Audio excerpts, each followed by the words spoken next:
And now we turn to our bread and butter, a little football. Our next guest is the brand new tackle. How does it sound? Cornelius Lucas, Cleveland Brown. Sounds amazing. It does. I'm so glad. It's nice to see you. Congrats on, Likewise. dude, 12 years in the NFL. What does that feel like? Ooh, I didn't feel too great this morning in my workout, but all in What all, do you man, it's a mean? blessing. The bones are just aging, the knees are aging, but everything is coming so gracefully, and all thanks to God and all my support systems for keeping me going this long. I love your story, Cornelius, because you're saying that you're being humble and all these things. You are a Mm. monster out there. You look like you're a young undrafted kid out of Kansas State. I Still, when I appreciate it. watch you out there, we're looking at your film this morning. We're looking at some of your highlights. I mean, training camp number 12 is crazy. What are you Hmm. most proud of looking back at your career? Take me even back Oh, to that first camp in Detroit to now. what am I most proud of? Hindsight being 2020, coming in through the back door, being drafted in the eighth round, having to work for everything. Nothing was given to me. And I felt like through that process, I cherish everything so much more. Every dollar, every accolade, every game I've gotten to start. Um, I take nothing for granted. And I feel like that's how I live my life. And it helps me through life. Amazing. I saw that you brought your whole family to your contract signing, which I Uh-huh. love. It's not the first time that that's happened. You've moved around a little bit Hmm. in your career. What's one thing, like, you kind of know the beats, right? You go into a new locker room, you meet everybody, you do that beautiful deal signing. What Hmm. is like important for you to do at the facility? Like, what's like the most important thing for somebody with a new jersey when they get to that new place? Oh, with new facility. First and foremost, you got to find out where all the good eats at around the for offensive linemen. You got to know where the good food's at. Secondly, you got to know the lay of the land, like where I'm gonna get my cleats at, where can I go to make sure that I have everything I need for like my tape and medicine and like just being in a new building. You have to put names with faces and learn a whole nother program of people. It's a big ordeal. And I'm still in the process of learning everyone's name and making sure that I know where everything is at. I think you know Myles Garrett's name. I Yeah, I think do, he knows surely. your name. I want to ask Yeah. you, what was it like meeting him as a Cleveland Brown? We actually, since he wasn't there too much during OTAs, we haven't really gotten a chance to really meet face to face. Didn't really see him too much during OTAs or mini camp, but I'm sure during camp we're going to speak. I actually got to talk to him a little bit last time I played when I was with Washington, and we had a couple of giggles. We shared a couple of giggles within the game. Oh, really? So Some giggles? Tell me about those no, giggles because let's take a look uh, at that. That was Cornelius. That was week 5. yeah, Not only, I mean, he did not get a sack on Jayden. He did not get a yeah, statistic. His yeah, stat box was 0. You were the yeah. highest graded commander that day. What do you remember about this Ah, game? it was a good game for me. Definitely. But he had a spin move on me in the end zone, and he kind of got me kind of clean, but the ball came out. So when I popped my head up, I giggled at him, and he giggled at me like, "Oh, he almost had me." So that's what I meant when I say we shared a giggle or two during the game. But yeah, that game was a good one for me. Hopefully, I But have a that's lot more of why, those next season. yeah, that's why I was wondering if he was like nice to you, showing you around the facility or what that was like, because that's actually Uh, insane. You are one of the only people that are walking this earth that can mhm. say that you made Myles Garrett look, I'm going to say small. Like you did, I like make a you lot. I made, make a lot of people look small. but I make a lot I of mean, people look small. do you think he's the best pass rusher? I do. After seeing him in person, during OTAs for the brief stint that he was there. His first step and his bend and his sheer speed and explosiveness for to say that he's 285. I've never seen it before in 12 years of football. I've never seen it before. So I'm sure this guy's going to keep me up late at night during camp, making sure that I'm doing everything I can do to do my job versus. It's so interesting because it's your 12th camp.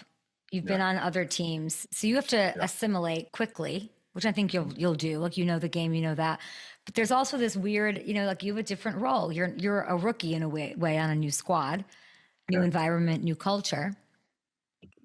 Yeah. Drafted in that Oh, 8th round, which I loved. But you also have to be like the OG, like you're the vet. Uh-huh. And when you have a guy like Mason Graham, who we're hearing Jim Schwartz say he's pretty far ahead of learning the system. What's that dynamic like when you're in your 12th year, he's in his first, both new in this organization? That's funny that you say that because his locker is maybe a locker or two next from mine. Mm. So just being in the locker room with him and us just talking ball or just talking about life, him asking me different pointers, asking me about different stuff that can go on within the game, and me being blessed enough to have an answer for him. I feel like that's the best part of being an OG in this game, of me being 12 years in, is I have answers for questions, and they're not answers that I just thought of or I've actually lived it and, have real life proof of what works and what doesn't. So I just love giving back, man, to the younger guys whenever they want to come and talk. They definitely call me OG, or they call me Unc, or they always got old jokes about me playing in the 1960s with leather helmets and stuff like that. But I take it all. Who was that for you, Cornelius, that you would go ask questions to? My OG. I've in 12 years and 6 teams, I've had plenty, man. Starting off in Detroit, I had Dom Riola. I had Oh Rob gosh, Sims. not Dom. I had Dom Riola. I had Rob Sims. Moving on to the Rams, I had Andrew Whitworth, Roger Saffold. What else after that? Play with Brandon Sheriff. I play with a lot of guys. Morgan Moses. Yeah, you've had. I mean, from Dom to Whitworth to Andrew is that you've really covered the gauntlet of guys. Okay, so I want to ask you about the quarterbacks. We've talked about, obviously defense. You're an O-Lineman. You do your thing. What do you mean? Nothing. Carry on. What are you saying? You don't want the question? No, I love it. Okay. There's a report, the veterans on the team, including Myles Garrett, they want Flacco to be the starting quarterback. That's what the report says? That's what the report says. Is that right or wrong? I haven't seen the report. You don't need to see the report to answer the question. I didn't know they were doing reports this early in the season, since the season hasn't started Do yet. The vets want Flacco? I feel like as a vet, I want whoever's best. That could be Flacco. That could be the other 2 rookies. That could be Deshaun Watson. I feel like that has yet to really show itself because we're so early within the year and we haven't taken any really meaningful snaps just yet. I feel like OTAs was just a good starting point for us to get to know all 4 of them. Plus, once Deshaun comes back. But yeah, we still have a lot of football to play. We haven't even started playing, to be honest. And yeah, I'm excited. I'm excited to see who's. I'm excited who's. That was such. I want to stop right now and play that back and have you listen to what a 12th year non-answer, brilliant answer that you did not. You just said, "I'm not answering that," which is fine. I think that's great. I truly don't have an answer.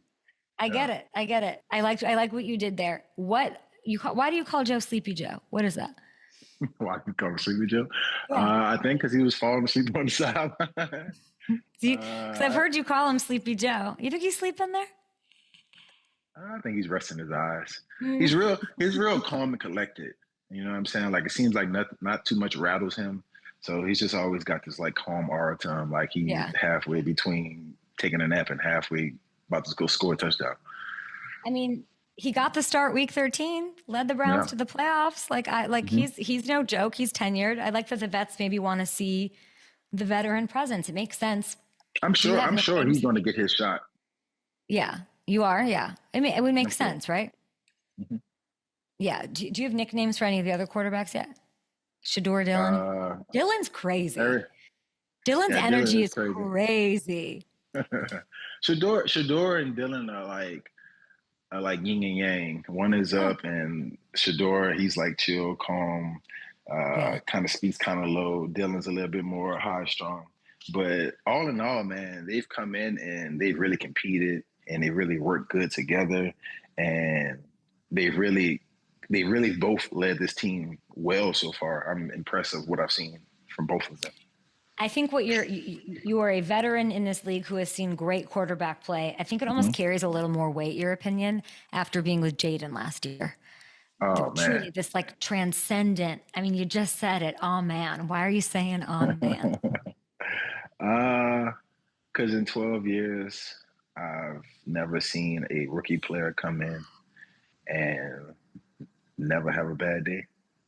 You know, like it was kind of like, oh, well, he had a good day today. Maybe tomorrow he'll show us that he's a rookie. And he just kept piling on good days after good days after good days. And to the point where I wasn't surprised when we got to the season and he had the type of performances that he was having because he showed us every day who he was.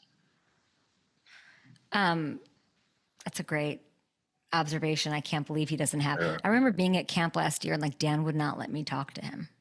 Yeah. Dan was like, he's not the starter. And I was like, get out of like, what are you talking about? But it's just like, but then I remember being on the sideline with my producer and being like, the ball has not hit the ground.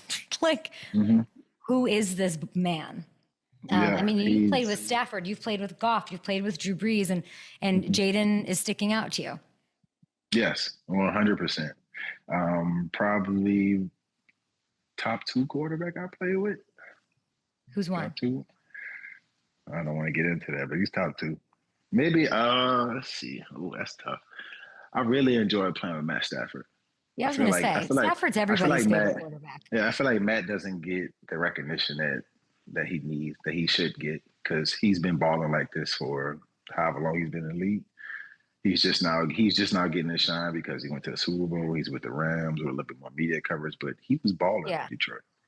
He always was, and there's not a player that I sit with. I'm not joking. That isn't. Yeah. Who's your favorite player?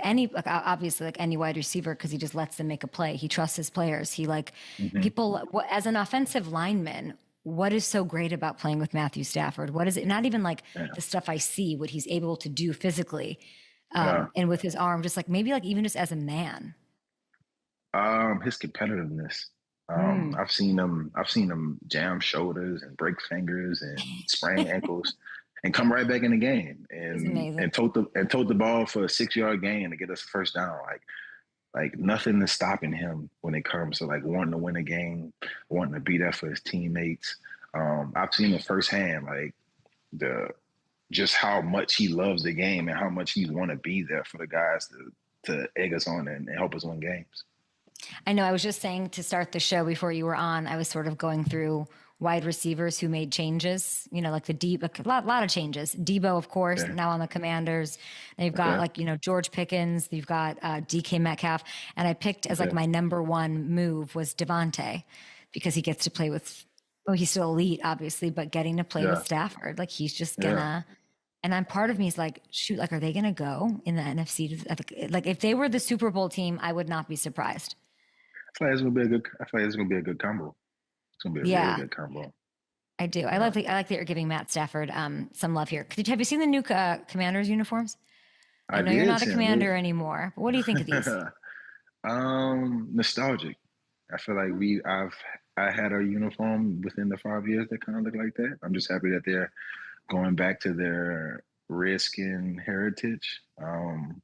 I actually enjoyed when it was the Washington football team for the 1 year. I thought that was pretty cool. Year? Yeah, our initials were WFT. Yeah. These uniforms look, I heard the Browns are getting new uniforms. What do you want those to look like? Oh, you heard that? I haven't heard that. Cornelius, so much stuff. Cornelius, here's my, you know what I'm learning from this interview? You think you get done dirty a lot or something because you were like, you think I'm trying to like get you. I'm not trying to get you. If I wanted to get you, Cornelius, I would say, did you say Jayden Daniels is a better quarterback than Drew Brees? Because that's kind of what you said. But I'm not going to do that to you. It's not like that. I've been training for camp in my own little mode, getting ready to. Of course. Yeah, so I don't really be out into everything and hearing everything. So when you're telling me this kind of stuff, it'd be news to me. It's news. They're unveiling an alternate helmet. Next week. What do you think the helmet should look like?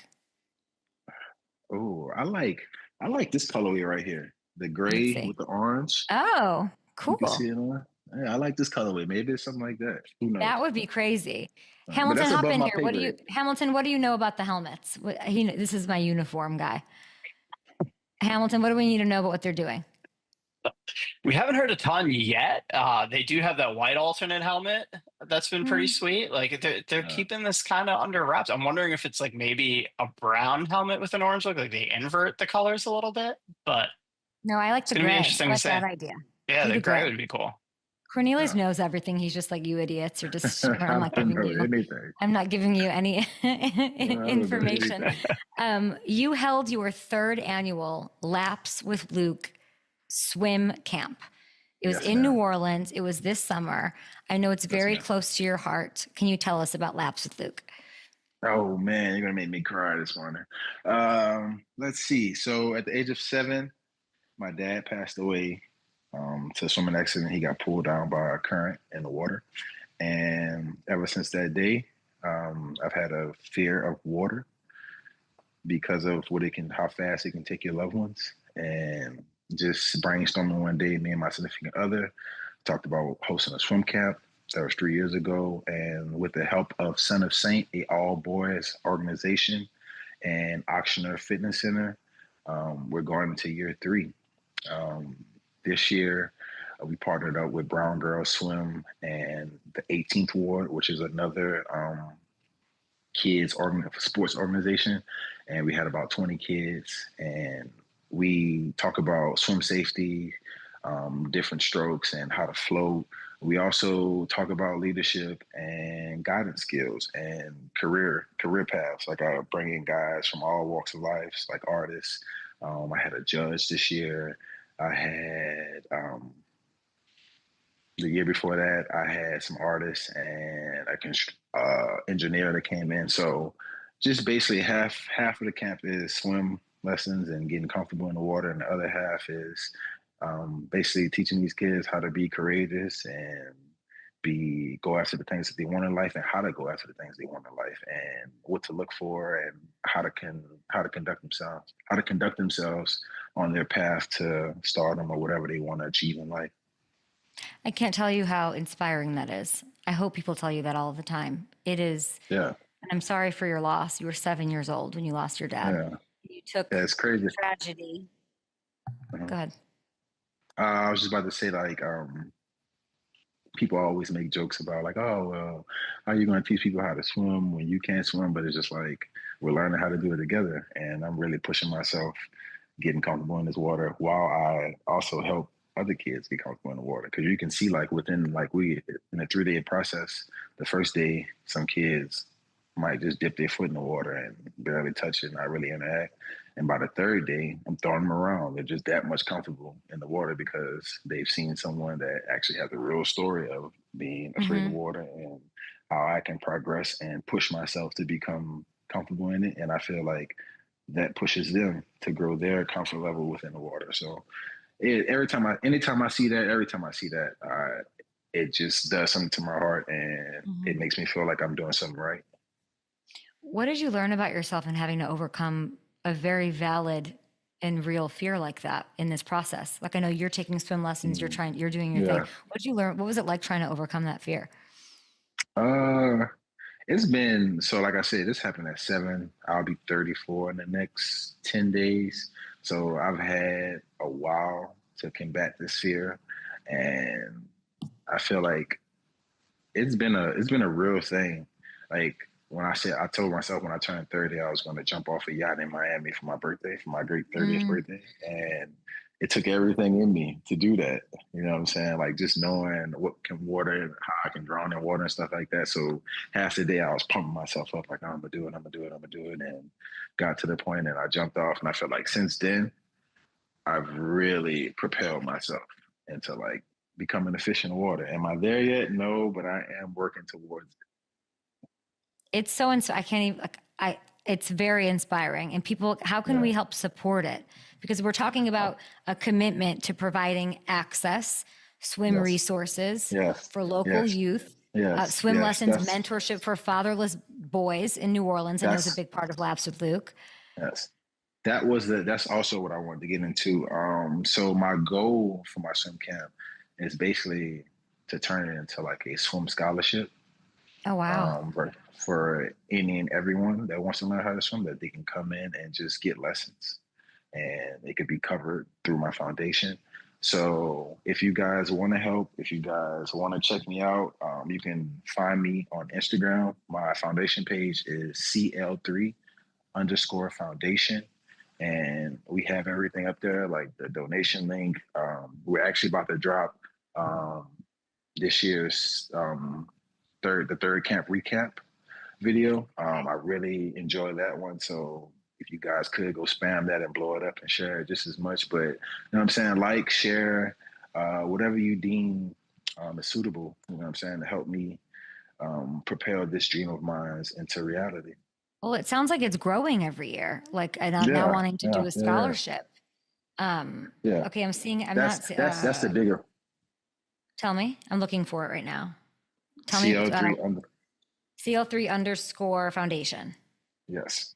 Tell me what you're saying the goal, like what's the, so the goal next year, the goal next year is going to be to get up towards 50 kids and make it co-ed. The first 2 camps I've had with Son of Saint, which I said is an all boys organization.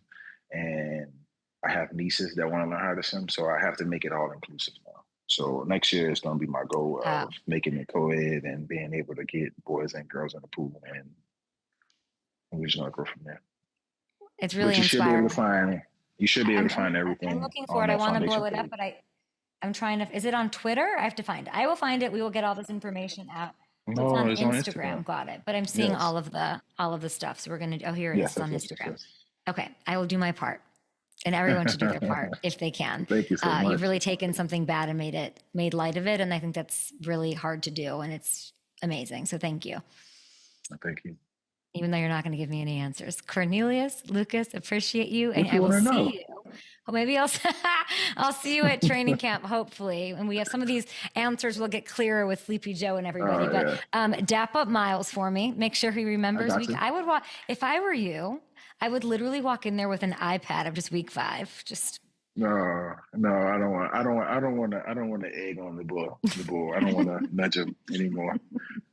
You want to like flick him in the forehead? Yeah, don't do that. That's why that's why I'm 5 feet tall, 100 pounds, because I couldn't handle that kind of power. Cornelius, I appreciate you. I'm a huge fan. Thank you so much for coming on the show. Thank you for having me. Thank you for being here, everybody. It's Laps with Luke Swim Camp. Let's keep this growing and going. We'll be back after this.